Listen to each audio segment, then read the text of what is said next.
at least mom will be listening. So if you bring up Counter Stallions, we're just not going to listen to you.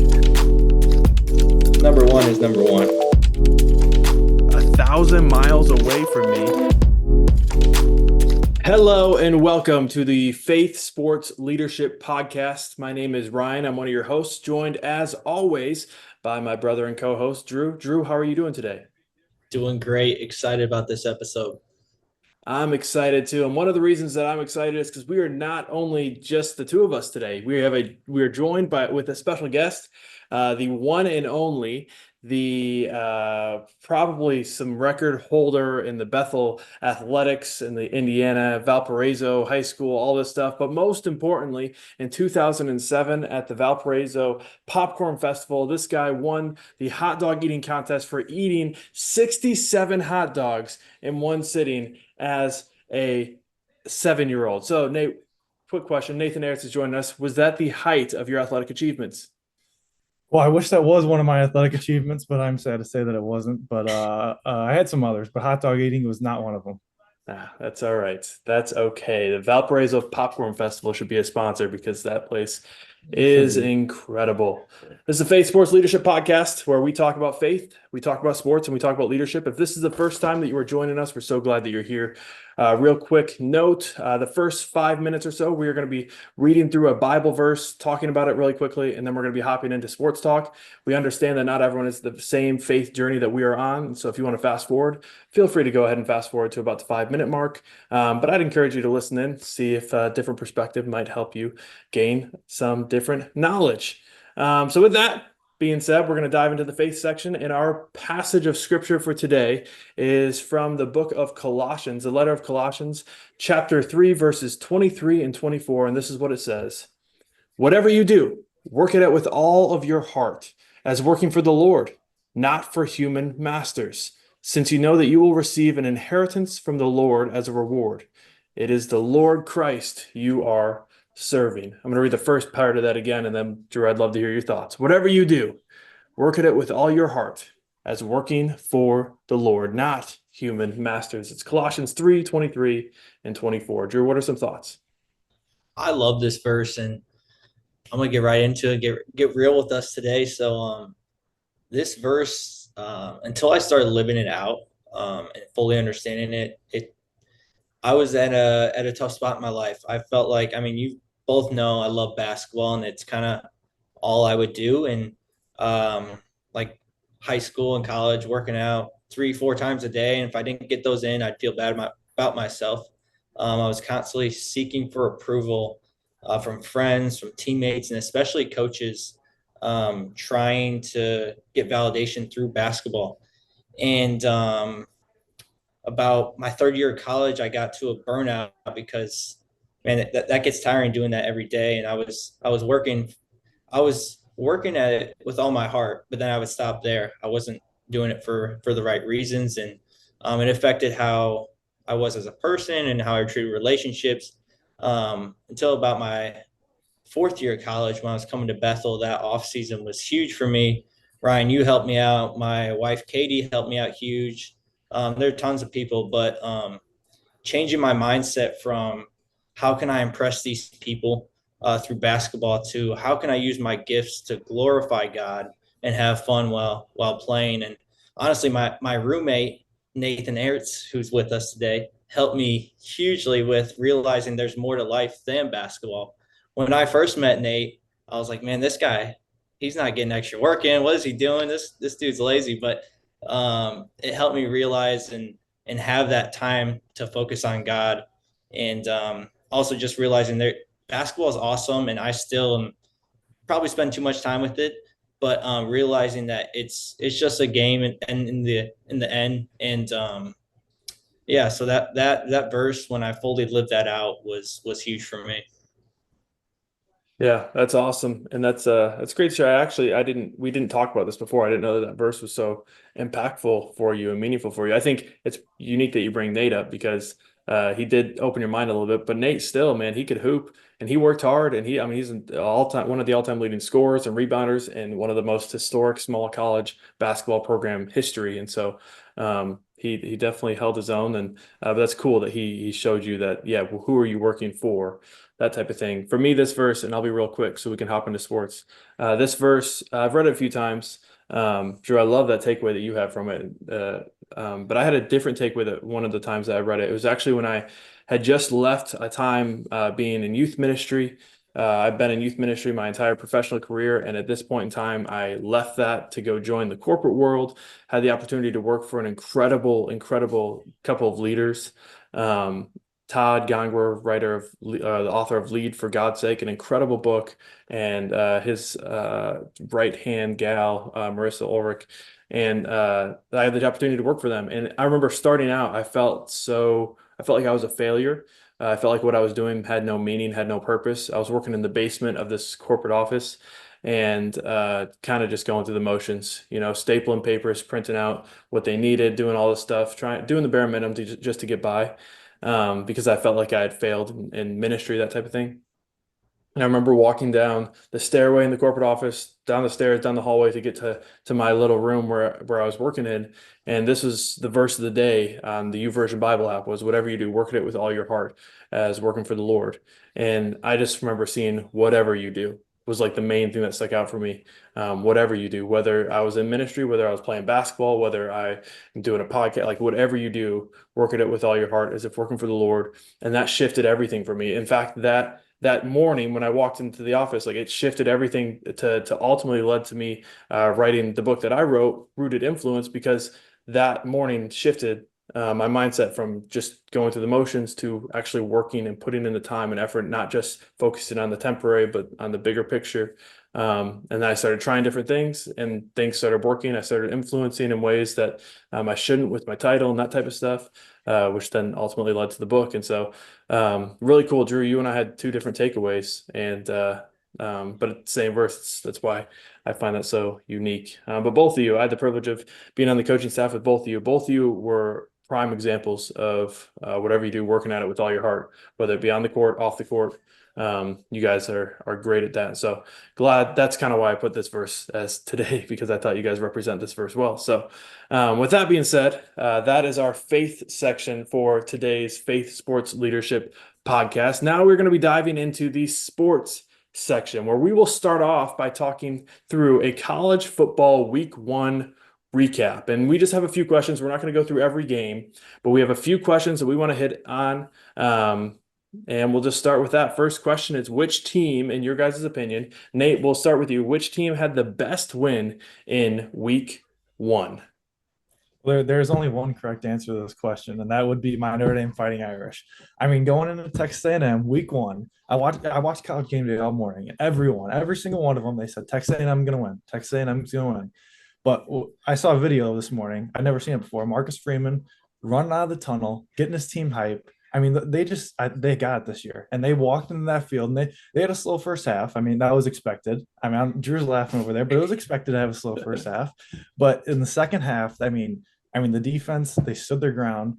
With the running backs, I mean, phenomenal second half from the running backs, and then Riley Leonard held his own. I thought he had a couple of mistakes early, but I mean, he adjusted, and then he led the Irish to a win, and that's why Notre Dame had the biggest win in week 1.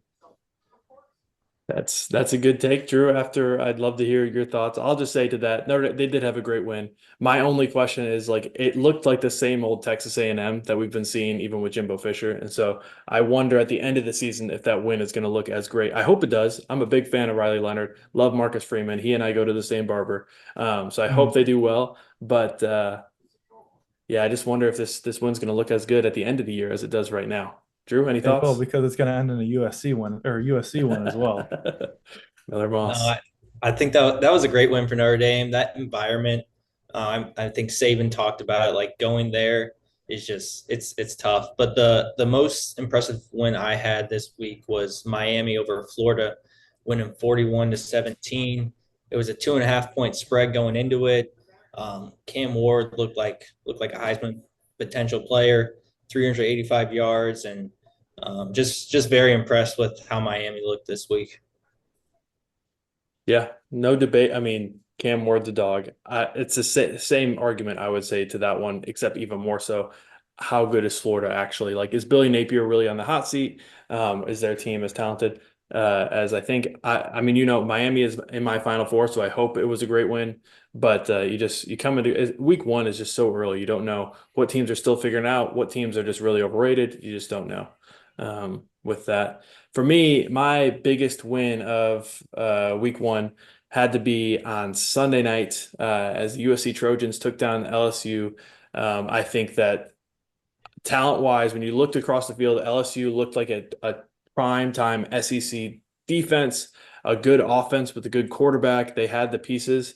And man, my guy Miller Moss and the USC Trojans just ran that Lincoln Riley offense to a T and got the win. And I think it's the type of win that could propel you in a tough Big Ten to make it throughout the season. And I just think I don't mean to jump the train or jump whatever that saying is, but he looked good, did he not? He looked really good in Lincoln Riley's offense.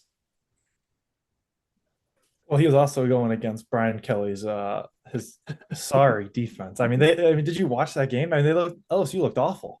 I don't know if it's USC looked good or LSU just looked bad. Yeah, I would disagree. I think that it's an essay. You're just debating me with the same debate I had with you. So that's okay. All right. Moving on to the next question. I think they were all good wins. Obviously Notre Dame, that was a great win. Miami, Cam Ward is a dog, and obviously Georgia Miller Moss too. is Heisman. Yeah, Georgia. I was gonna say a couple blowout wins. Georgia was a great one. I Mhm. thought Iowa winning 40-0. Was it like them scoring 40 points? I It's didn't know they unheard could of. score that many. I exactly. So I Well, thought that was a I think a lot of it was from defense. Didn't they have like a pick six or something? Maybe I could be wrong, but I feel like they they had a might couple have. They had defensive the scores most too. they had the most offensive points in the second and a half, I think, for in years or something like that. We should have this It's more, but I crazy. just saw 40-0. No one watched Iowa Yeah, football, let's be honest. So yeah. You no one um, watched it. and then there was one other Georgia Tech. It looked really good. But that leads us into our next topic. Which team had the worst loss in week one? Drew, we'll start with you. Which team had the worst loss in week one?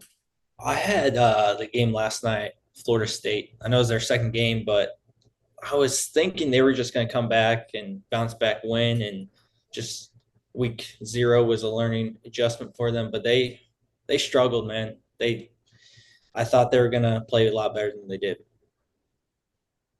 Yeah, it's tough to figure out. I know I mentioned on last week's podcast, I hope that DJ Uiagalelei figures it out, and I still hope he does. I can't put I just don't know. Is it that simple? They just can't offensively get things going. Like, I don't know. That did not look good for Florida State. Nate, any thoughts? Who's your worst loss? I agree with Florida. I would say Florida State too. I think DJU is just a terrible quarterback. He does not fit that at all. I mean, and I think ACC football is really bad this year too. I think ACC is going to struggle. So I don't even think Georgia Tech's very good either. But my biggest loss was going back to LSU. Brian Kelly. I mean, I saw a stat today. Marcus Freeman has two top 25 SEC wins in his career, and Brian Kelly has three, and he plays in the SEC. I mean, that is terrible. I mean, he cannot be a good team to save his life. I mean, it's ridiculous. They had 10. I looked at it because I was curious because I was watching the game, penalty after penalty after penalty that kept costing them. They had 10 penalties for almost 100 yards. I mean, that's exactly why they lost the game. And you guys definitely saw Brian Kelly in the press conference after start banging the table and getting all crap. Yeah, exactly. It was awesome to see as a Notre Dame fan. So that's why Notre Dame's week was even better watching Brian Kelly like that. That's right. That was the other game I had down as the worst loss. I think Brian Kelly needed that win to kind of start some success at LSU, and it just seems like he's not going to get that. It's going down. I think at the end of the season, LSU is still going to be there. They just do that they win these games that no one thinks they're going to win, and then they find themselves like with a weird record, but still able to get into the conference championship possibly. And you can never count out LSU. You can never count out Brian Kelly. He finds a way wherever he goes, including at Notre Dame. He found a way into some good games that way. But I agree, that was a tough loss. For me, the worst loss had to be Clemson.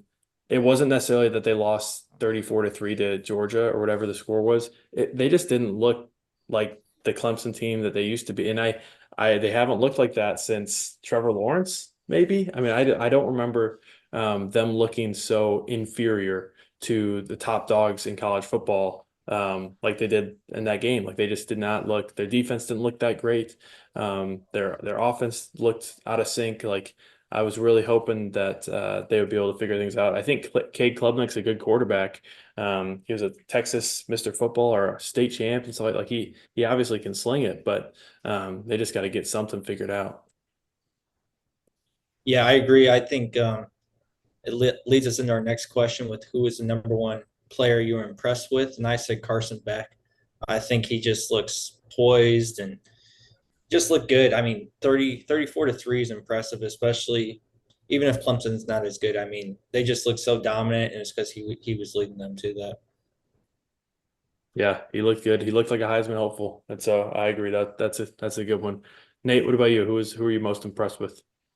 Mine was between two. I mean, I watched Travis Hunter's catch, and that was ridiculous. That was just ridiculous. But I also think Drew Aller from Penn State had a really good weekend against West Virginia because I thought West Virginia was going to go in there and put up points, and they held them to 12. And Drew Aller he controlled the whole game, and I mean, I think he ended with 2 or 3 touchdowns. But they looked good. They looked impressive.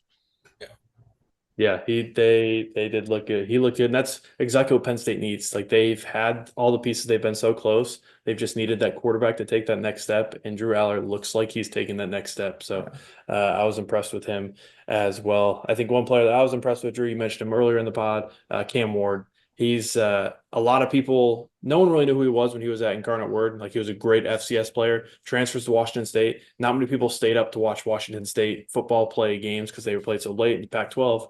And then he goes to Miami, and now you see the hype kind of around him. He's been doing this for years, but it's cool to see him do it on the big stage. He just looks so calm and cool and collected when he's back there in the pocket, even with the pressure coming at him. So, yeah, I agree with all three of those. So, where were you right? What was a prediction that you thought that you really wanted to stick with? I'll go first with this one because it's clear where I was right. Miller Moss deserves to be in the conversation for the Heisman hope.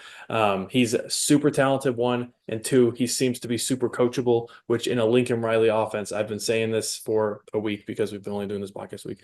I've been saying this for a week. A quarterback that's coachable in Lincoln Riley's offense, that's competent as well, is going to be in the Heisman conversation. And I could just see, I mean, he's the Big Ten defenses, as good as they are. They I don't know if they're going to be able to match up with the widespread and the motion and the movement of a Lincoln Riley offense and a quarterback that can get the ball where it needs to get to. And so I feel like I was right, proven right, as Miller Moss went out and dominated against LSU. Any thoughts? Where were you right, guys? I will say with that, I say we give it time. It was 1 week against Brian Kelly's team who struggled to play defense last year. But you were right for week 1. The team that I had was, you just talked about Cam Ward. I had Miami beating Florida last week, and I wasn't expecting that big of a win, but I was right about that one.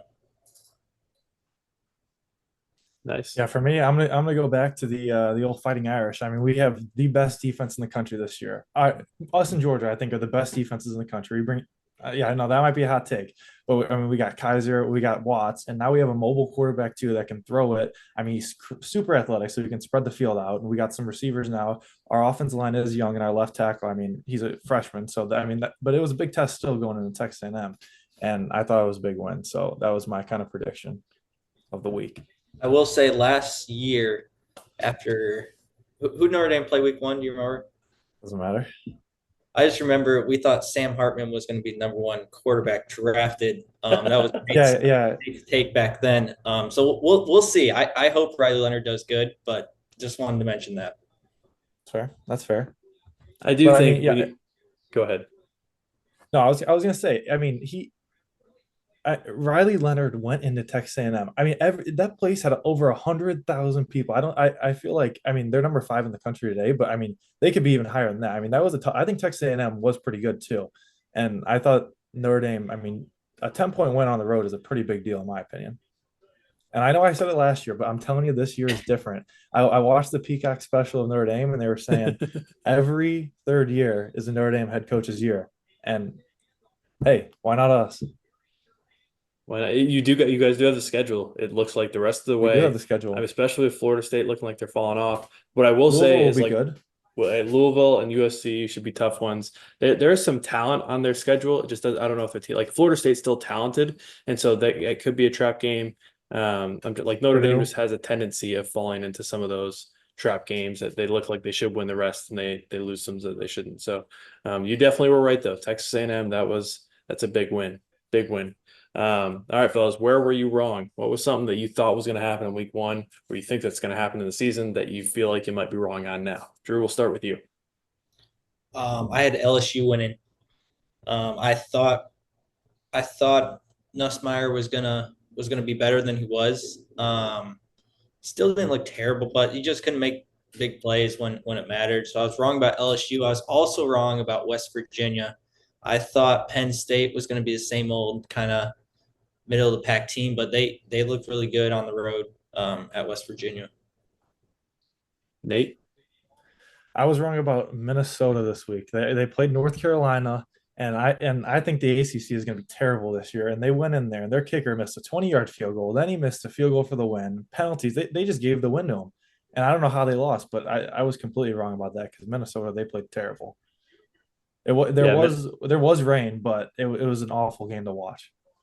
It was an ugly game, and that was like the Thursday night game was an ugly game to Yes. watch. UNC's quarterback is out for the season now, and so just that was a tough game. But yeah, if you thought Minnesota was going to win, I'm proud of my Tar Heels for that one.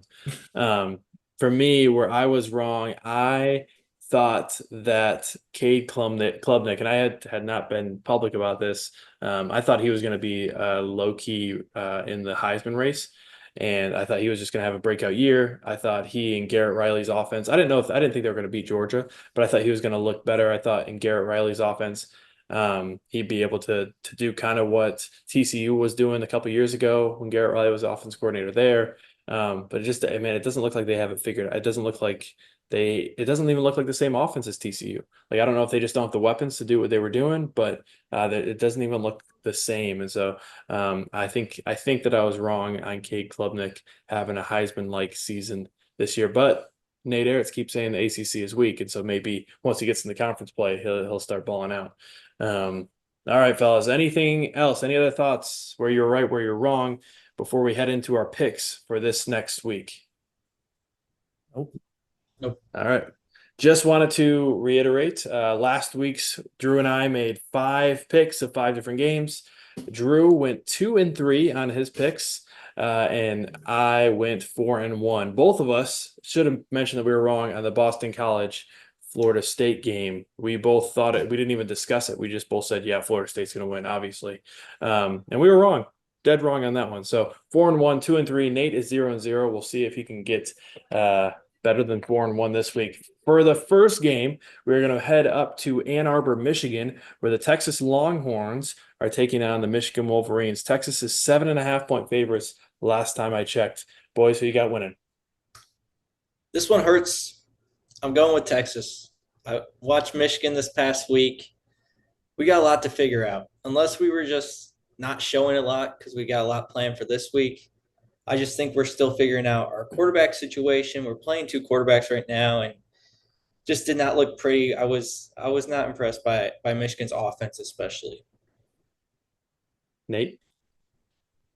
So if we're talking about the spread, I do think Michigan might cover the spread. I think it's going to be closer than people think. I really do think Michigan. I don't think Michigan's as bad as people think, but I think Texas still does have the edge. The way they played last week, and Michigan just looked awful. But I mean, the big house is. I do think home field advantage does mean something in this game. So I think it's going to be super close. But I'll give Texas the edge and go Texas on this one. Yeah, I got to disagree with both of you on this one. I'm going with the Wolverines. I think people forget, because Michigan won the national championship last year, how their season last year went as well. They had a battle with East Carolina throughout the first 3 quarters and then pulled away. Like, that's how they've been winning with the style of play that they play. They pound the ball in the first half, pound the ball, pound the ball, pound the ball, and then teams get tired and they start having those breakout runs, breakout plays. I think as Davis Warren gets a little more comfortable, as Alex Orji gets whoever they end up going with at quarterback, they'll be able to shift the offense more around their style of play. I think it was a little bit of a hodgepodge this past week, but I think they can't really go into Texas week as a hodgepodge, and so I think Michigan's going to pull. I think it's going to be a close game. I think it's going to be a battle, but I think Michigan wins. I just think that they're going to wear this Texas team out. I could see the defensive line getting some pressure on Quinn Ewers and rattling him a little bit. The crowd starts getting loud. Maybe Arch Manning starts stepping up a little closer on the sideline. I don't know. I just saw a commercial, Dr. Pepper commercial, where Quinn Ewers was talking about he doesn't need a backup. And so I got to go with the Wolverines on this one. I think I think Drew's playing it safe because he went 2-3 last week. Hey, do you think we'll see more out of Donovan Edwards this week? Like, he was pretty much non-existent last week. Yeah, I think he was running back too. He didn't even have the most carries, did he? He didn't. If you look at his career, like, he's never been the workhorse back yet. He's been the big play back. And so there have been many games the past few years where he hasn't had many yards at all and hadn't had a ton of carries. But then would have a big breakout play, a big pass, a big catch, a big run. So I think it's kind of shifting into what that will be. And so I hope he does, but I just don't see, like, Khalil Mullins, what he does is he just runs hard. Edwards is always looking for that big play, it looks like. And so there's that. All right, we're going to head to the next game. Arkansas at Oklahoma State. Oklahoma State is 7.5-point favorites. We're just talking winners. We just put the spreads there just to make sure. If you want to talk spreads, you can. But who do you guys got? Arkansas at Oklahoma State. I had Arkansas this game. Yep. Go ahead, Nate. I'm taking Arkansas. Even though it's at Oklahoma State, I still think Arkansas looked good last week. I had Arkansas as well. I really like their quarterback, Taylon Green, transfer from Boise State. I think he's good. Yeah, I would not pick against Mike Gundy at home, especially because he said he's growing his mullet back. And so I'm going to take Oklahoma State and the boys. I think Alan Bowman's a great game manager. Got to work under Harbaugh for a couple of years. And so I think they'll be able to run it pretty heavily over Arkansas. I do like Taylon Green. I thought he had a great week, but I think Oklahoma State at home is going to be a tough one to beat. All right, next game, we got Georgia Tech, 3-point favorites at Syracuse in the Carrier Dome. Who you guys got? I got Tech for this one. Big one last week. I mean, I think it's going to carry over this week. I don't think Syracuse is that good either. So I think it's an easy wrap for Tech this week. I got Syracuse. Kyle McCord looked good last week, 4 touchdowns. I think in the Dome, Syracuse can pull it out. Yeah, I'm with you on this one, Drew. I think Kyle McCord's in his revenge season, and so I'm hoping that he gets to break out and get the win against a tough Georgia Tech team that a lot of people, I think, might be overhyping because of a win that was on primetime TV in Ireland. I don't know if they're actually as good as people are thinking. All right, now we head to the Battle of Iowa State at the University of Iowa. Iowa is 2.5-point favorites since the last time I checked. Who you guys got? Nate, we'll start with you. I got Iowa. I mean, McNamara looked good, 40 points last week. I've never seen an Iowa team like this before, so I feel like I got to take Iowa. Completely agree with everything Nate just said. I'm going with Iowa as well, just because I have not watched either team play, and so I'm betting on the Big Ten. All right, last game, certainly not least, it's Duke Mayo's Classic Bowl in Charlotte, North Carolina, where Tennessee is 8-point favorites in North Carolina against NC State. Who you guys got? NC State should have lost last week, so I feel like this is a wrap for Tennessee. This has got to be an easy one. This is a cakewalk week for Tennessee. I had Tennessee as well. I really like their running back, Dylan Sampson. Rushed for over 100 yards last week. I think they're pretty dynamic. Yeah, I'm going to go all three of us in this one, which is scary. I got to go with Tennessee as well. I think it's going to be close. Don't count out the Wolfpack, but Josh Heupel's offense is something that you don't see in the ACC. We're going to be talking about NFL football now because the NFL season is upon us. And so we're going to have a few categories that we're going to be talking through. We're going to talk through a breakout team, a letdown team. We're going to talk through our MVP picks, our favorite players to watch, our Super Bowl winner, and then our hot take of the NFL season in 2024. Guys, how excited are you for the NFL season this year? I'm very excited because the Colts got their starting quarterback back. I'm They super do. excited for coming off of Lions finally having a successful season, and for Ryan and I, that's been a very long time growing up being a Lions fan. Yes, indeed. That is true. It has been a long time since neither of us were alive when Barry Sanders was playing. But the Colts do have their quarterback, at least for week one, hopefully. And so we're going to be talking through our breakout team to start. Breakout team for 2024. Nate, we'll start with you. Who is your breakout team? I mean, I'm super biased in this, but I truthfully think it is the Colts. The Colts are a breakout team. I mean, our offense line played very well the second half of the season. We get Anthony Richardson back. We got some more depth at the wide receiver position. I still think we have a pretty good defense. So we have Jonathan Taylor locked up in a contract. I don't see why this team doesn't make the playoffs and win a game or two. I think you forgot the most important thing. If Anthony Richardson goes down, they have Joe Footsteps Flacco as their backup quarterback, Yeah, who's but ready he's to been go. talking to people this offseason, from what I'm hearing. He's talking to people and he's learning how to slide this season. So I think it's going to be completely different. There we go. The Colts are your breakout team. Drew, who's your breakout team? Had the New York Jets, um, Aaron Rodgers being back. I'm hopeful that he does good. I mean, Nate and I remember sitting on the couch, so excited to watch him in that Jets uniform.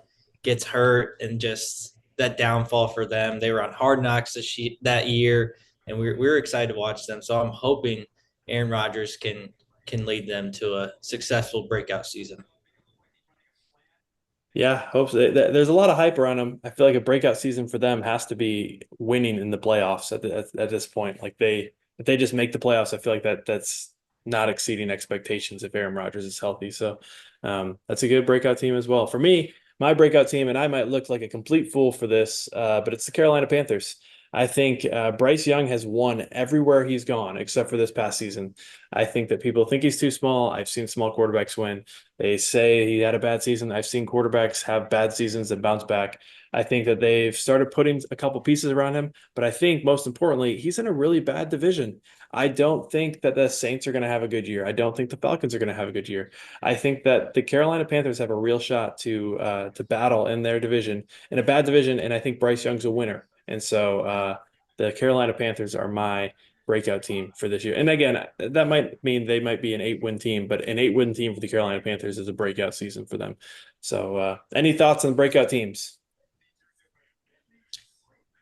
Panthers, Bryce Young reminds me a lot of Kyler Murray's situation, and I just feel like it'll be kind of similar to what he's done with the Cardinals. Well, we forget Kyler Murray has gotten to the playoffs. So he's good. I'm not going to talk about that yet. All right, now we're going to talk into our letdown team for this season. Who is a team that is going to let you down? Drew, we'll start with you. Well, I think not me, but a lot of people, the Cowboys. I think they always have such high expectations, and they seem to not meet those expectations year in year out. And I think it's just another one of those years where they'll do good regular season and then just can't find ways to win the playoffs. Yeah, that's a pretty safe bet, I feel like. Nate, thoughts? Yeah, for me, it's going to be the same team every single year. It's Lamar Jackson and the Baltimore Ravens. This team will just never get over the hump. I mean, because first of all, they have Patrick Mahomes sitting in their way, so they're not going to get past him. And I really don't think Derrick Henry is going to do all that much. I don't think Lamar Jackson. I think he's a great regular season quarterback, but we see him come playoff time every single year. He just cannot pull the big game through, and I think it happens yet again. And I think more questions are asked this offseason. And I don't know what's going to happen with that roster, but I don't think they're looking too good right now, in my opinion. That's my letdown team. That makes it. I mean, they're a Super Bowl or bust type team at this point. So letdown is definitely something that could be. I mean, they added Derrick Henry, could be a huge addition, different type of runner. But they'll be interesting. They definitely got to be on that lookout. For me, letdown team, and this is more wishful thinking than anything. It is what I'm calling my Andrew Wingreen pick. The letdown team of my 2024 season is going to be the Green Bay Packers. I am hopeful that they will finally not have a Hall of Fame quarterback sitting under center. And I'm hoping that Jordan Love takes a step back, kind of like a sophomore slump, except he's like 6 years in the league because he sat behind Aaron Rodgers for so long. And so I'm hoping that the Green Bay Packers, there's been a lot of hype about them battling with the Lions for that top seed in their division. There's been a lot of hype around their receivers. They have 4 receivers that are all getting drafted pretty high in fantasy drafts I'm in. So I'm just hoping that they just take a step back, a little back to reality moment for the small town of Green Bay, Wisconsin, and the Packers have a 4th place season in the division that way. Any thoughts on the letdown teams? I think another one that we could talk about might be the Chargers too. I think they're going to be bad, but I think people think they might be better than they are with Harbaugh in town. But I think they're going to be just as bad because I think Herbert's in the same situation as Lamar Jackson. He's just not a winner. Plus, he has no more weapons anymore, and I think that team is going to be terrible. And I don't know if Harbaugh brought Stallion onto his staff or not. So I don't know if that's the advantage he's looking for, but I still think they're going to be a letdown either way. We don't mention Connor Stallions on this podcast. He, Yeah, I think, yeah, was a hero.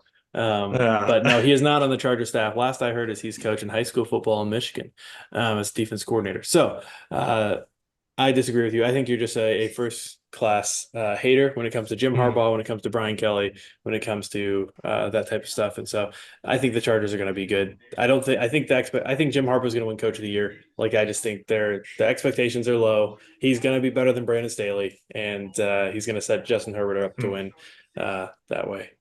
All right, now let's dive into our MVP pick because I'm the host and I don't have to debate back and forth. I can always have the final say. And so, MVP pick for the 2024 season. Nate, who you got?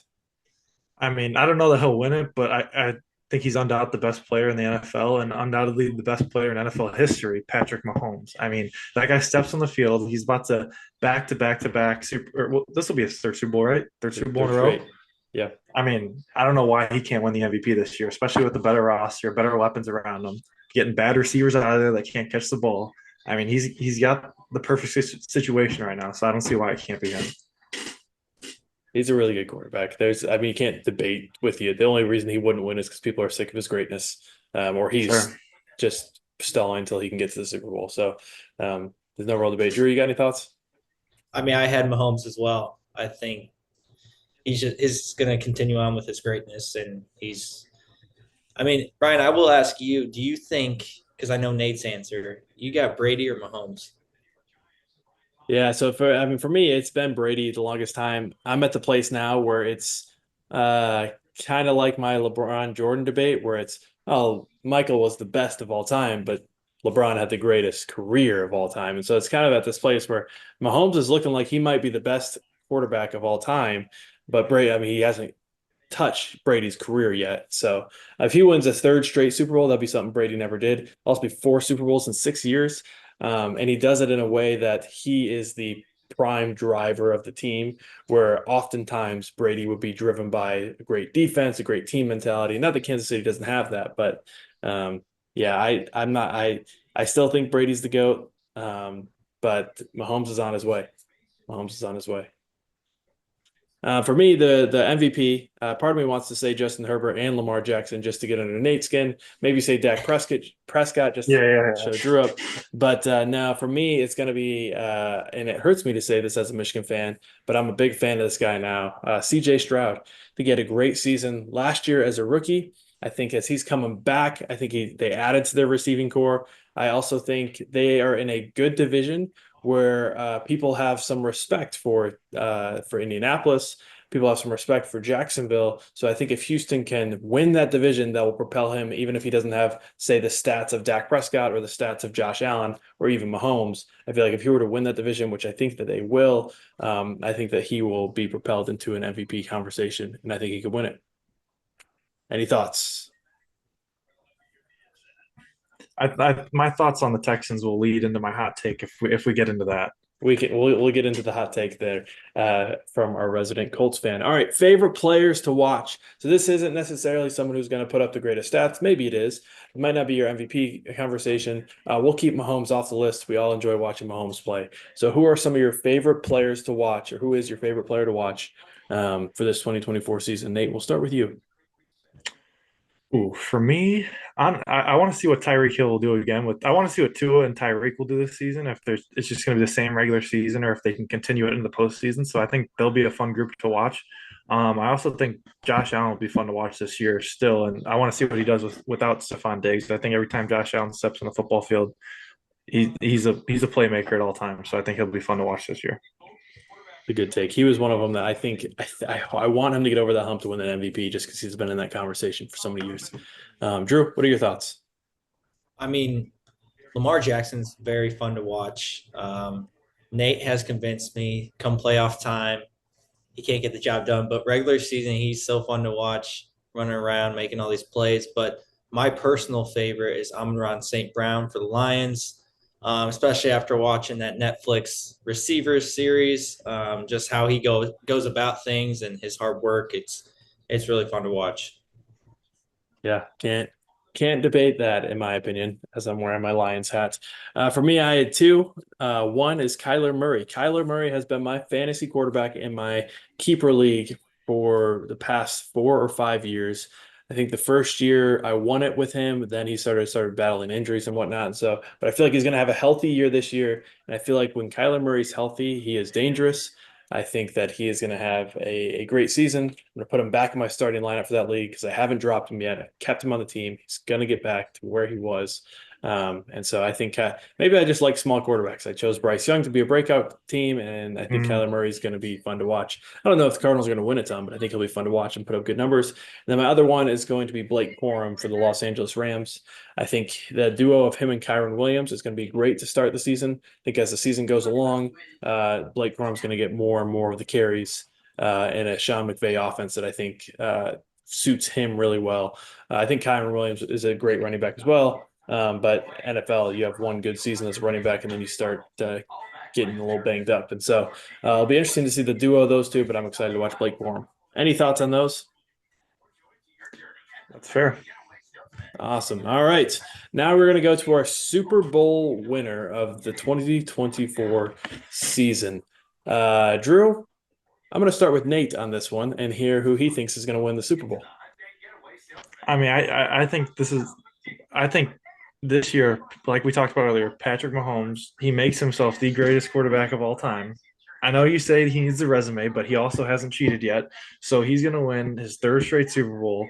He's going to get Super Bowl MVP, and he's going to solidify himself as the greatest quarterback of all time. So Chiefs, undoubtedly, they're going to win. If Mahomes wins three, I think the Lions will contend too. Yeah. On that note, I'll pick my team. It's going to be the Detroit Lions, the team that has beaten the Chiefs the last two times they have faced in the regular season last year and in the preseason this year. I think Dan Campbell is the type of guy who will put the jersey on, put the shoulder pads on, put a helmet on, and go tackle Patrick Mahomes himself if he has to, maybe bite his kneecap. But I don't think he's going to need to. I think Aiden Hutchinson is a dog. He is going to lead the NFL in sacks this year. I think Goff is going to get the protection that he needs, but he's also going to have the running game that he needs. And then I think that we've just added to our receiving core with Jameson Williams getting a full season under him. I think he's going to be great. I think our secondary is improved. I just think that the Detroit Lions, this is the year to do it. I think that the 49ers are kind of figuring things out. I think that the Packers, I think, are going to have a down year. I think that the Bears are going to be good in the next couple of years. So I think this is the year the Lions can do it. And I think if they get to the Super Bowl, my money's on Dan Campbell 10 times out of 10. Drew, thoughts? I agree with you. I have that matchup as my Super Bowl, but I got the Lions pulling it out. Same thing. If we're gonna win, this has got to be the year. So it's a hopeful pick, but I think they can do it as well. Yeah, I'll also add, just to add some validity to this argument that Drew and I are having, Bill Simmons, one of my favorite podcasters and one of the most popular sports podcasts on the planet, has the Lions beating the Texans in the Super Bowl this year. And so my CJ Stroud validified, Lions Super Bowl solidified. Mahomes, as great as he is, maybe next year, buddy. I think the Lions are going to wrap it up this year. Any other thoughts before we head into the hot takes? No, I'm excited for the hot takes. All right, we're going to start our hot takes with Nathan Aerts, our resident hot take Indianapolis Colts fan person. Yeah. Nate? So I feel obligated to keep my take within the AFC South, and my take is it discredits Bill Simmons because Bill Simmons has no idea what he's talking about because the Houston Texans are finishing third in the division this year. Third in the division. They're not even making the playoffs this year. That division was neck and neck last year. People forget that the Colts were, if the Colts beat the Texans that last game of the year, we don't throw it to our third string running back on one of the final plays of the game who has never touched the ball all year long, and we win that game. Colts are in the playoffs.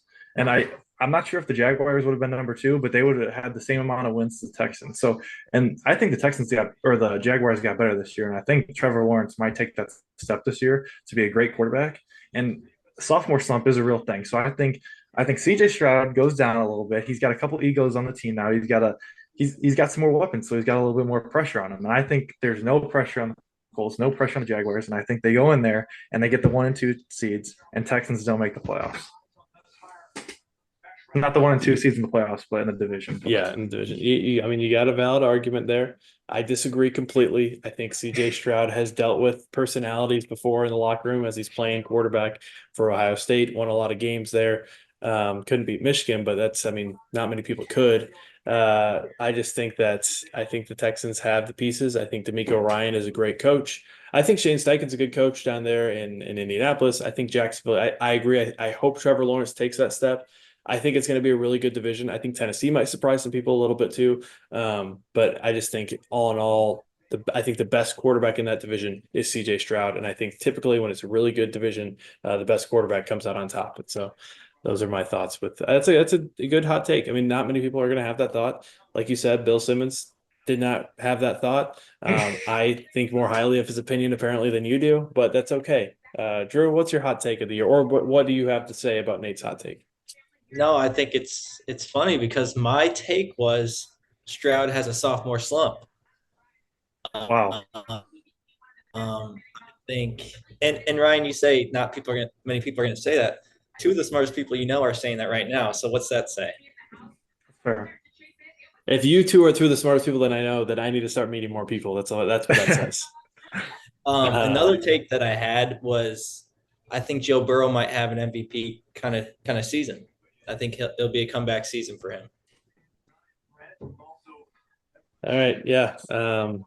I don't like either of your hot takes because my hot take is that Pittsburgh is going to make the playoffs and finish top 2 in their division, which would mean that one, I think Baltimore is going to win that division. I think Pittsburgh is going to come in second. I think the Bengals are going to fall to third. I just think there's a lot going on in that building, and I think the Browns are going to have a bad year. And so my hot take is that Pittsburgh is going to figure out their quarterback, whether it's Russ or Justin, but I don't think it necessarily matters because I think Mike Tomlin's too good of a coach. TJ Watt's too good of a defensive player. They're just too. I think Najee Harris is gonna I just think that they're too deep for them not to be good. And people are just saying they're focusing on this one quarterback battle. I think they have two capable quarterbacks that can handle the load. So my hot take is that Pittsburgh is going to finish 1 or 2 in the division, end up in the playoffs, and I think they might win a playoff game too. So, any thoughts? I think it's a terrible take. I think Mike Tomlin. Besides one, he had a very good stretch with Big Ben there, but since then he's just been the definition of mediocre. He's gonna finish 9 wins, 10 wins, 8 wins, somewhere around there, but he's not gonna make the playoffs because they're probably the 3rd or 4th team in that division. I don't see any way they get out of that division alive. Especially if you're telling me Justin Fields was in contention to be your starting quarterback, that just says it all. That says it all to me because I've seen it. I've watched too many Bears games in Chicago. I mean, he carried the Bears to 7-9 last year, basically by himself. So he didn't have the weapons that Caleb Williams is going to be stepping into this year. So I think people forget Chicago is where quarterbacks historically have gone to ruin their careers. And so I just think that he's going to come out and look much better if he were to play. I also think Russell Wilson, I personally don't believe that a player can be at the peak that Russell Wilson was at and the very next season be at the valley that he was at without it being something beside him. Like I think it was just coaching, it wasn't the right system or something. I just don't think someone can fall off that quickly. Maybe I'm wrong. Maybe he did fall off that quickly, but I think he's bound for a breakout year, possibly. So maybe that's my hot take. Russell Wilson in the MVP conversation. I don't know. Yeah, I should probably edit that out because that's not going to happen. Yeah, we got to clip that one. All right. So with that, any other thoughts on this NFL season? Nope. Awesome. All right. Well, that about wraps up our sports talk for the week. Before we do, I want to recognize that Drew and Nate were both college basketball teammates. And so when they talk about sports, they're not just talking about it as friends and roommates, they're talking about it as teammates. And so I was going to ask them for an embarrassing story about one another as a teammate, but decided I did not tell them ahead of time, so I'm not going to do that. So we're just going to dive right into the leadership conversation. I have a leadership quote, and then I'd love to hear Drew and Nate's perspective on this quote because they're kind of living in this type of environment where they are right now. So the leadership quote comes from John Maxwell, the author and speaker and leadership guru. And this is what it says: leadership is not about titles, positions, or flowcharts. It's about one life influencing another. That's from John Maxwell. I'm going to read it one more time, then I have a couple questions for Nate and Drew. Leadership is not about titles, positions, or flowcharts. It's about one life influencing another. And so my questions for you is, Drew, right now you are an assistant coach at a college basketball team down in Sarasota, Florida. You're not necessarily the bottom of the totem pole or anything, but you aren't top dog. Like you have been the captain, leading scorer for your basketball team for a few years now, and now you're an assistant coach. Nate, for you, you're working a corporate job in kind of like the sales department, that type of stuff. You're not necessarily at the bottom of the totem pole, but you're not the CEO of this large corporation that you're working for, like you have kind of been for the past few years. You've been a captain for your basketball team, one of the leading scorers, one of the best players, that type of stuff. You both have been in leadership positions as you're graduating college, and now you're entering into a position where it can be easy for you to think that you're not a leader. So how are you two finding ways to lead in your current position? Drew, I'll start with you on this one. Yeah, I think it starts with my boss. He's kind of put out this mindset for us assistant coaches that he wants us all to feel like head coaches, and I feel like that's given all of us confidence to lead not only the players but to lead one another. And it's not something we talk about a lot. It's not calling people out; it's calling people up. And so I've been able to call players up, whether that's basic detail stuff with basketball or whether that's with personal life as well. So I'd say calling people up has been a big one for me in this early season of coaching. Awesome. Calling people up. All right, Nate, what about you? How are you finding ways to lead in your current position? Yeah, I think going from like college to the corporate life, I mean, it's definitely an adjustment. Just obviously, you're kind of getting acclimated, trying to learn everything. But honestly, when you sent us this question earlier, and I was just kind of thinking about it, and I'd actually just finished reading your book last week, and there were honestly some great lessons in there. I think everyone should take a read, and I think it's an awesome book, and I was glad I got to read it. But you mentioned in there, there's a tree analogy throughout the book and acorns. So you basically, the premise is that you have an opportunity, no matter what position you are, to have an influence on someone, and whether that be positive or negative, that's kind of up to you. And I think just for me, going into work every day is just having that positive influence on someone. Not obviously, I'm not in a position of giving orders or anything like that, but just to have that positive impact and talking to people and building a relationship. So that's kind of how I'm trying to use my leadership. Yeah, that's awesome. And thanks for the shameless plug of the book, Rooted Influence, available on Amazon, or go to ryanspencerlets.com to get your copy. All right, next question. What are you? Thank you, you guys. That was a great answer. Good job. Like that's impressive. What are you learning about leadership? Nate, for you working in the corporate world, Drew, for you working in coaching world. Nate, we'll start with you. What are you learning about leadership working in the corporate world? I think one of the big things is listening is key. I feel like just listening to what people have to say, I feel like a lot of times it can be really simple to just want to be the first one to talk and want to give your opinion about this or that, and just in our society in general. But I think, especially in the corporate world, it's good to listen and hear what people have to say and kind of use that information to help others around you and try to lead people in a positive way. Yeah, that's great. We're gonna have a ton of clips for this social media for this next week. That's a great answer. Drew, what about you? What are you learning about leadership working now, not necessarily in the playing side of basketball, but the coaching side of basketball? Yeah, I actually had a similar answer to Nate, just the importance of, like you talked about, him and I were kind of top dogs of our team. We were the captains, but stepping back and just the importance of listening, and you can still lead through that. And it's helping, I feel like it's helping me become a better leader, listening to what others have to say. Another thing that stood out to me with what I'm learning is it doesn't, like the quote talks about, it doesn't matter your position or title. We all have influence. We all can lead one another. So yeah. Yeah, that's good. Awesome. Thank you guys. The last question in regards to leadership, how have playing sports growing up and throughout college, how has that prepared you for where you are right now? Nate, we'll start with you. I think for me, it's just kind of the lesson of controlling what you can control. I mean, in sports, there's always going to be something going on. I mean, a bad call, a bad play, something that you don't agree with the coach. But I think it's a really good lesson just in life in general. I mean, you're not going to be able to control everything. And I think sometimes we focus too much on trying to control the situation and this and that, but some things you just can't control. And it's what are you going to do when that adversity hits you with things you can't control? It's how you're going to respond to it. And I think that's a really valuable lesson in sports and just kind of something that I picked up through college and being able to play college athletics. Yeah, that's a great answer, man. Drew, how has playing sports prepared you for where you are right now?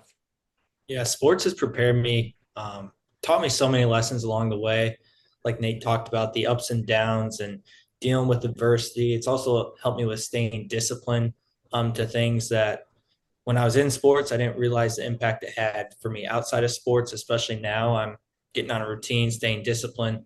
Um, but our brother-in-law, Luke Latimer, told me once when he was coaching me younger at AAU, control the things you can control. There's two things you can control. It's your effort and energy. So throughout basketball, I try to do that, but even throughout now, as I'm looking for where can I impact people the most, there's things I can control with bringing effort every single day and trying to bring energy, especially on the basketball court when there's lulls in practice, just bringing that effort and energy every day. Yeah, great answer. Both of you. Good job. I'll just end with this last thought, kind of tying the whole beginning and end together. We started out in the faith talking about Colossians 3:23, talking about whatever you do, working it with all of your heart as if working for the Lord. And then we talk about how leadership is not about titles, positions, or flowcharts. It's about one life influencing another. And we've heard from both you guys about how leadership is just about making a positive influence. Nate, you bring up the acorns. You have a choice whether you're going to positively influence or negative. Like, you're influencing people regardless. Are you going to choose to positively influence, or are you going to just kind of go lackadaisical? So my challenge for you all this week, Drew and Nate, but also anyone listening to this podcast, if you're still staying on, apologize for the long podcast. It's been fun. My challenge for you this week is to find ways, because one of the best ways that you can lead and influence people is to be a great worker and to have the right mindset and perspective. So my challenge for you this week is to try your best to work as hard as you possibly can at whatever you're doing. If you're a person of faith, to work as if you're working for the Lord. If you're not, work for it, not necessarily for the recognition, but just to serve people. To influence people in a positive way. And so my challenge for you this week, no matter if you're the CEO or you're an intern, if you're just starting out, or if you've been in the industry for years and years and years, find an opportunity to influence someone and work at it with all that you have. Final thoughts, guys. Anything else you want to add before we close out this podcast? Nope. Just thanks for having me on. It was fun. Yeah, this was fun, Nate. Great to catch up with you, man. Bet you're doing great things over there in Chicago. So proud of you, buddy. I appreciate that. Yeah. Awesome. Well, with that, I want to say I'm proud of both of you guys, the men that you are, and I'm excited for the journey that you guys are on. And if you're still listening to us, thank you so much for joining us. For Drew, for Nate, and for myself, just thank you guys so much. We hope you have a great week and go with faith, find some fun in sports, and go be a leader. Thanks, guys.